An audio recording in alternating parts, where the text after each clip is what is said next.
Hello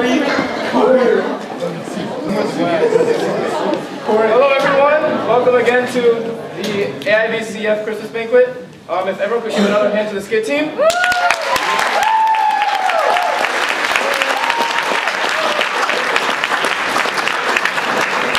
Alright, once again, I'm Reagan. I'm Tiffany. And yeah, so we're going to get things started with our program. We just wanted to tell you a little bit about our fellowship.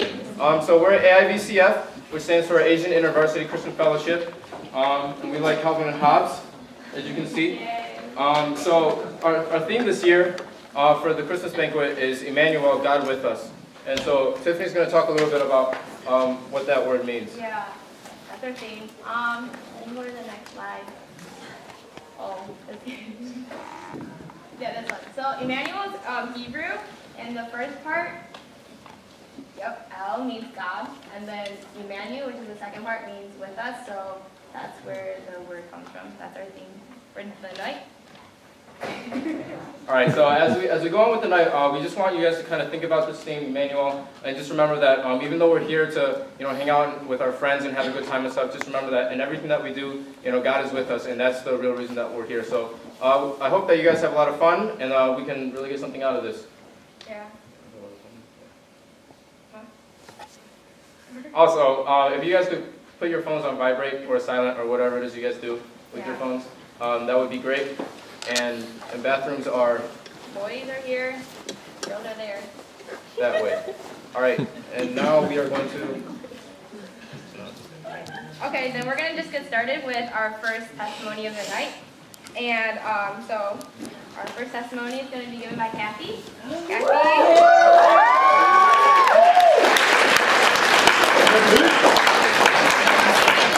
Introduction on Kathy. Kathy is a freshman. She's from Queens, New York, and she says the word orange kind of funny. She loves Oreos and Oreo bubble tea, but I've had it before, it's not that bad. And she likes her chocolate chip cookies, soft and chewy. She also wants you guys to know that she loves watching CWTV in her free time, and she's also really good at violin, but I haven't heard her play yet. So let's give a welcoming applause to Kathy.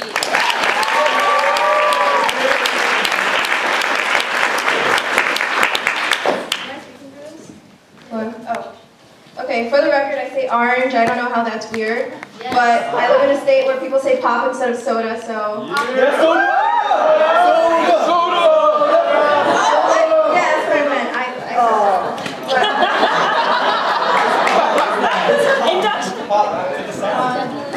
Okay, so like Tiffany and Reagan said, my name is Kathy. I'm from New York City, and I'm a freshman. So the theme of our night is Emmanuel, which means God with us, right? So I'm here tonight to share my story about how God has been with me, how God has been faithful to me, how He's been pursuing me, and how He's been intentional with all my relationships. So to give you guys some background, so when people find out that I come from a non-Christian family, the two things they ask me are, is then how did you become one, and what are your parents? So no one in my family is Christian. My mom is a very strong woman, but she's totally against these things, so she's best characterized as like an atheist. And my dad, on the other hand, he's the type of guy who believes that religion is good morally, but it's not something realistic to devote your life to. And I have a brother. He's a year older. We're not that close, but he's the kind of guy who believes he doesn't need a God. His life is good the way it is. He has popularity. He has friends. He has good grades, all the usual, right? But regardless of those things, I had a pretty easygoing life growing up. I had a good family. I had good friends. I went to good school. Grades, all the usual. But the cool thing is, even though my parents weren't Christian, I grew up with a lot of Christian neighbors. So all the people that I grew up with, who are actually my mom's best friends today, they were Christian, and they would go to church every Sunday. My mom's friends would take their kids to church every Sunday, and my dad would take my brother and I to the park across the street instead to play. And of course, they offer plenty of times, do you guys want to go to church? But what kind of kid would want to go to church instead of play in the park, right? So things changed as I got a little older. I told you guys, I grew up with all of these Christian friends who was from Christian backgrounds, so they went to church every Sunday. So in 6th grade, I was like, why not? What else am I going to do on a Sunday morning? So I started going to church then. And the strange thing that happened was, as I kept going, all my friends slowly stopped going one by one. and I was the only one going to church at this time, and I didn't know anyone, and I was pretty lonely because, I mean, I went with them in the first place, but they all left me, and I only knew the junior high school teachers, right? So when I look back now, you know, I like think back, why did I keep going for like years by myself? You know, I would go, listen, and then just leave, and like talk to the junior high school teachers for like a little bit. You know, but I think it's because, you know, I've always been an observant person, and I realized like something different about these teachers. You know, I saw like their passion for what they wanted to do, their kindness, their patience, and you know, they were just always there whenever you needed them. So also looking back, you know, I think it's just, I saw like a reflection of Jesus' character that was in them. That was something that I wanted to know. So it wasn't until my sophomore year of high school that I really started to get involved, you know, more mature at this point, able to think for myself, process things I was hearing, and people were more than gracious enough to answer my questions all the time. So this was also the year that I started going to youth group, which met on Friday nights, and God really blessed our youth group because people in my church were starting to get scared that our youth would be non-existent after the senior class graduated. But the night that I went, everyone went that night, and that was just the biggest surprise because we didn't know each other. You know, everyone just somehow ended up that night, and God has blessed it ever since. You know, we grew friendships through each other. We grew relationships. We grew friendships with each other. You know, relationships, and everything was centered around Christ. So at this point in my life, I was like, yeah, I accept God. I believe in Him. I just don't want to get baptized. So baptism is, you know, in the simplest terms, like a public declaration that you accept Christ as your Lord and Savior. And this was something that like just scared me because I was like, I don't want to tell my parents, my family. I don't want to be judged, or you know, I don't want to get into an awkward conversation with them. And also, keyword is public. I did not want to do this in public around all these like random people. And I told myself, you know, if I believe in God in my heart, you know, He can see my heart. He knows me. It's okay. I don't ever have to get baptized, you know. But He tested me. So that summer after sophomore year, everyone was talking about this conference that was so great, and I was like, and you know, this is not for me. I don't know what to expect from it. I don't want to go. But God changed my heart last minute, and I ended up going. And I'm more than glad that I did because He met me there more than ever. He knew exactly where my heart was. He knew the fear that was in me, and He just took that away. You know, He overwhelmed me with His love and His presence. That the first thing that I did when I got back home was I told my mom I'm getting baptized. So she didn't really react at first. She just kind of mumbled something, and she was like, you're crazy. And I was like, oh, not too bad for a response, you know. Could have been worse. So, but a few weeks later, like when it got closer to my baptism date, I was ready to bring it up again during dinner. But before I could, she brought it up herself, and she was like, you know what, you can get baptized and whatever. I'm not gonna come and watch you or bring you flowers or anything like that. So yeah, that was sad. You know, I was crushed. I went back to my room, I cried and all that, and I was like, you know, I don't understand. You know, why does it feel like I betrayed my mom? You know, like this is not the response that I was expecting. But it's okay because it's God's promise to me that He will bring my family to Christ one day. So I just have to emphasize how faithful God has been to me ever since that day that I surrendered and trusted Him and what He could do. I believe that His perfect love drives out fear, and you know, it was His perfect love that drove that fear out of me to decide to do this. And this perfect love that I'm talking about is greater than anything you could ever experience. Whether you come from a loving family and loving parents or a broken home, it doesn't matter. You know, God's love is greater and more encompassing than all of that. So after that happened, you know, it wasn't like God just expected me to figure out my faith by myself. It wasn't like I had to understand everything right away. And I want to say that you don't have to understand everything about Christianity just because you believe. As you walk with God, He'll lead you and guide you through the way, so you'll find the answers to things that you're looking for.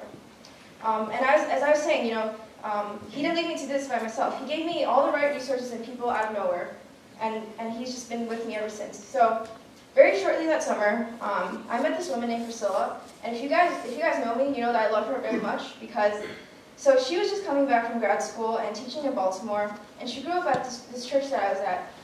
So you know, she was one of those people that when I saw her right away, I was like, you know, she is someone I want to know. She's wise. She's someone to be respected. You could just see this.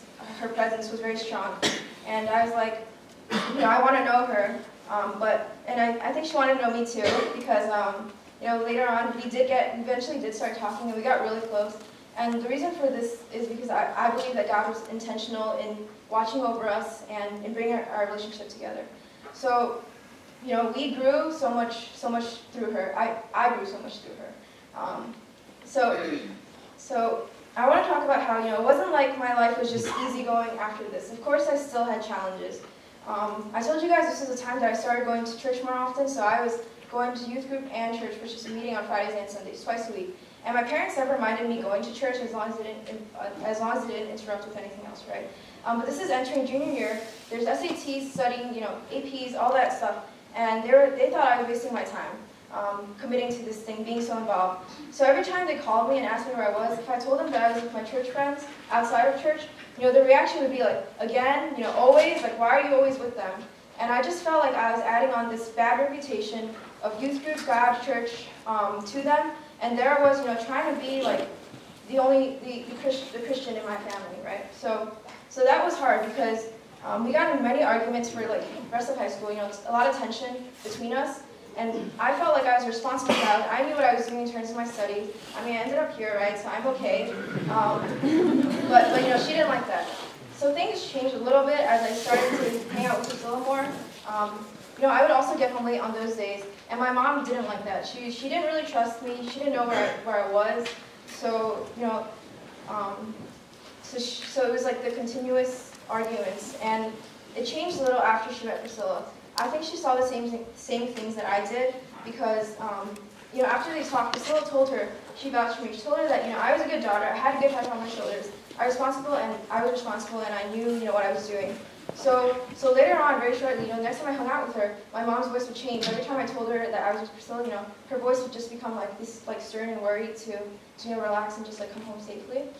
So I just feel really blessed that was able to happen. That God softened my mom's heart because He used Priscilla in so many ways in my life.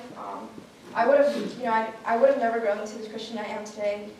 We studied a lot of books and just the Bible together. So that was really great for me. And let me tell you guys a little bit about what changed and how God has challenged me. So I don't know exactly how I grew from the Christian that I was, in that moment of accepting Christ to the Christian I am today. But there has been, a big transformation in my spiritual maturity. I'm realizing God wants to use me in great ways, and He is challenging me to know His character.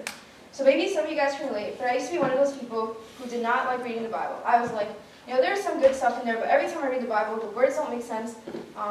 It's boring, and I'd rather go to sleep, right? But I did like the story, so I liked when people told me what it was about. I liked when people were like, oh, this is what Jesus did. And then I was like, oh, Jesus is a cool guy. But God changed my perspective on that. He showed me the precious value of His Word, because how can I know Him without knowing His Word, right?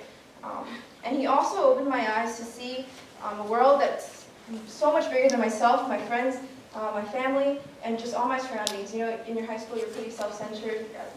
World revolves around you, or just everyday people. But God gave me a love for the ones that He loves. And He used Priscilla in this way. I told you guys she's a very well-rounded person. So she exposed me to the realities of sex trafficking in New York City. And yes, sex trafficking does still exist. To the tremendous amount of homeless people in rich neighborhoods, and to Fasting for World Hunger and other big social justice events. So we did this event called Feed 500, where on Saturday mornings we would go out and pack lunches and then distribute them into the city. And we wouldn't just give them away. We would sit down and talk to these people, listen to them, and then and pray for them. And of course it was scary because I was like, I have my own stereotypes of homeless people. I was like, they're dirty. They're like smelly and crazy sometimes. Like, why would I ever want to go talk to them, right? But God broke down those barriers, and He showed me that everyone has a story. Everyone comes from somewhere, like many of you guys. Everyone has their story, and He showed me that the God that I serve is a God of mercy and just. He cares for the things that you're passionate about, and if social injustices are your passion, He cares for those things, and He loves His people more than we could ever love them. But He does send us out as servants to do His will on earth. So I look back now and I see how God has given me so many people in my life to grow me into the Christian I am today.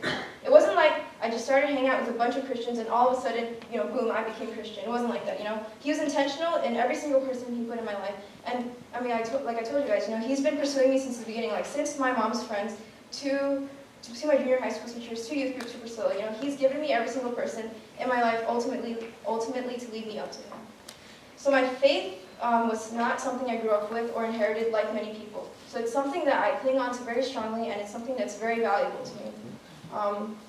It's something that I like to say I found myself, but in reality it was God who found me. It was God who has been pursuing me my whole life. It was God who wanted to know me. It had nothing to do with me. So what I want to leave you guys with today is, I want to encourage you all to examine your own lives. Maybe look back and see how things in your life come together that you thought was by simple coincidence. And if not, if you're one of those people who's just confused about everything that's happened in your life, you come from a broken family, you don't know why, you know, everything has happened. You know, I encourage you to get to know this God that I know, who is intentional in every bit He's done in your life, and maybe the pieces will start to fit together and things will make more sense. You know, later tonight you guys will get a chance to respond, and I encourage it because I truly believe that if you open the door for God and you're sincerely chasing after Him, you know, He will show Himself to you and His character, because chances are He's already been pursuing you. Thank you.